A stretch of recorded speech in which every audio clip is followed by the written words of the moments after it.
Mineşşeytanirracim. Bismillahirrahmanirrahim. Assalamu alaikum dear students and viewers. Welcome to my YouTube channel Basic Science Solution with Munib. जो हमारा आज का topic है वो for student of class 9th and first year और topic है concentration and it's units. What is concentration? Concentration को उर्दू में कहते हैं इर्तिकास यानी आम ज़बान में इसको आप कह सकते हैं पावर. तो कंसंट्रेशन ऑफ सोल्यूशन से मुराद क्या हो गया? किसी भी सोल्यूशन का इर्तिकास, उसकी पावर. तो उसको आप कैसे डिफाइन करेंगे? कंसंट्रेशन किसे करता है? कंसंट्रेशन रेफर, इसका मतलब क्या है? Refer to the amount of solute. इस कंसंट्रेशन का मतलब क्या है कि कितना आपका सोल्यूट है. Refer to the amount of solute in particular amount of solvent, in particular amount of solvent. Concentration का मतलब ये है कि सॉल्वेंट की एक ख़ास मिकदार में सोल्यूट कितने वेटेज में पाया जाता है, उसको क्या कहते हैं? कंसंट्रेशन. कंसंट्रेशन मीन कि सॉल्वेंट की एक ख़ास मिकदार लें, उसमें जितना सोल्यूट डिज़ॉल्व है वो उसकी क्या कहलाता है? कंसंट्रेशन कहलाता है. फॉर एग्जाम्पल आपको मैं इसको आप ऐसे भी लिख सकते हैं. कंसंट्रेशन किससे इक्वल होगा? कंसंट्रेशन इक्वल होता है अमाउंट ऑफ सोल्यूट कितना सोल्यूट है डिवाइड करेंगे total amount of solution. Total solution कितना है उस पर डिवाइड करेंगे आपके पास सोल्यूट कितने हैं. अमाउंट ऑफ सोल्यूट को डिवाइड करेंगे अमाउंट ऑफ सोल्यूशन पर, उसके बाद जो टर्म आपको मिलेगी उसको क्या कहते हैं? कंसंट्रेशन कहते हैं. फॉर एग्जांपल मैं आपको एग्जांपल देता हूँ. आपके पास आप लें बीकर, 2 बीकर लें. तो 2 बीकर लेंगे जब आप, तो 2 बीकर में दोनों में वाटर कितना लें आप? वाटर क्या है? सॉल्वेंट है. वाटर कितना लें आप? 100 ml लें. तो डी स्टूडेंट ये जो बीकर है इसमें आप फॉर एग्जाम्पल आपके पास जो सोल्यूट है वो सोडियम क्लोराइड है.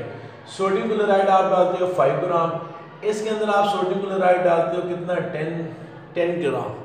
तो डी स्टूडेंट इसमें सोल्यूशन दोनों कितने हैं? सोल्यूशन या सॉल्वेंट दोनों कितने? 100 ml. लेकिन सोल्यूट जो है कंपेरेटिवली इसमें ज़्यादा कम है और इसमें क्या है? ज़्यादा है.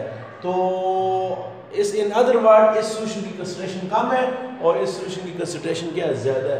तो कंसंट्रेशन कैसे फाइंड करते हैं कि इस फॉर एग्जांपल अभी इस सोल्यूशन में आपके पास सोल्यूट क्या है? कम मिकदार में पाया जाता है, हम कहेंगे इसकी कंसंट्रेशन कम है.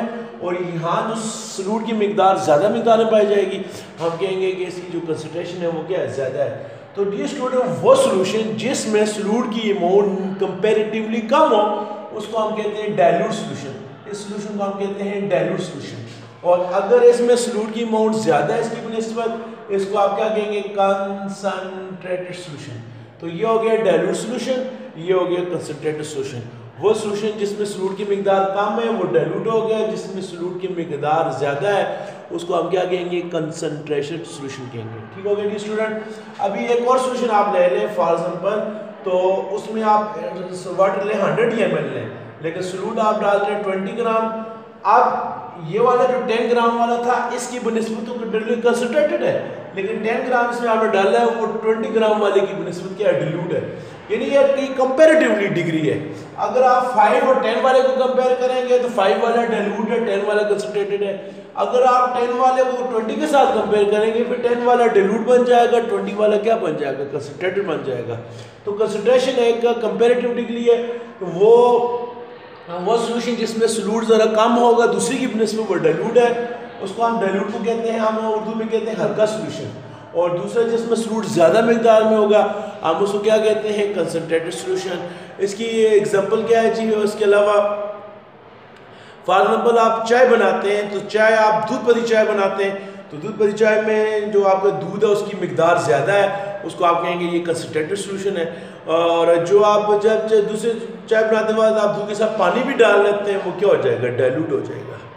इसके अलावा और भी इसके आप टर्म ले सकते हैं. तो डी स्टूडेंट ये होगी कंसंट्रेशन, उसकी यूनिट्स. तो यूनिट तो कंसंट्रेशन की बहुत सारी यूनिट्स हैं. कंसंट्रेशन को परसेंटेज में भी रिप्रेजेंट करते हैं, परसेंटेज भी इसकी एक यूनिट है. बाद दफ़ा कंसंट्रेशन को परसेंटेज में मैयर करते हैं, बाद दफ़ा कंसंट्रेशन को आप मोलैरिटी में मैयर करते हैं, बाद दफ़ा इसकी एक और यूनिट है मोलैरिटी भी मैयर करते हैं. और इसके अलावा इसकी यूनिट नॉर्मेलिटी भी हो सकती है, फिर पांचवी जो है इसकी यूनिट जो है वो ppm भी हो सकती है, फिर इसकी यूनिट ppb भी हो सकती है और इसकी यूनिट जो है ppt भी हो सकती है. तो नेक्स्ट लेक्चर में हम इनको डिस्कस करेंगे, इन दो को डिटेल में डिस्कस करेंगे। ज़्यादा जो केमिस्ट्री में ये इस्तेमाल होते हैं। तो पीपीएम का मतलब होता है पार्ट पर मिलियन, पीपीबी का मतलब होता है पार्ट पर बिलियन, और पीपीटी का मतलब पार्ट पर ट्रिलियन।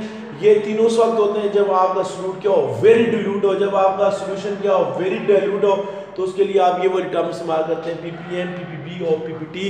ज़ाहिर है जब आपका सॉल्यूशन बहुत कम है, पीपीएम का मतलब है आपके सॉल्यूशन के लाखों पार्ट्स में एक आध पार्ट किसका आ जाए, सॉल्यूट का आ जाए, आप उसको पीपीएम कहेंगे।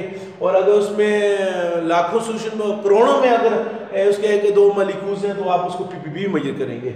मिलियंस सॉल्यूशन में एक आधा आ गया पीपीएम, बिलियंस में अगर आपका सॉल्यूशन बिलियंस में आप लेते हैं और उसके बिलियंस में एक आध सॉल्यूट आ गया, उसको पीपीबी कहेंगे। और अगर खरबों आपके वहाँ मॉलिक्यूल उसमें एक आधा आ गया, उसको क्या कहते हैं, पीपीटी। बहुत ही डाइल्यूट सॉल्यूशन के लिए ये टर्म इस्तेमाल होती है। नॉर्मली जो है ये यूनिट इस्तेमाल होती है, स्पेशली जो केमिस्ट्री में इस्तेमाल होती है। इसकी यूनिट क्या है, मोलरिटी है। इंशाल्लाह नेक्स्ट लेक्चर में इसको डिस्कस करेंगे। वॉच करने के बहुत बहुत शुक्रिया। अल्लाह हाफिज़।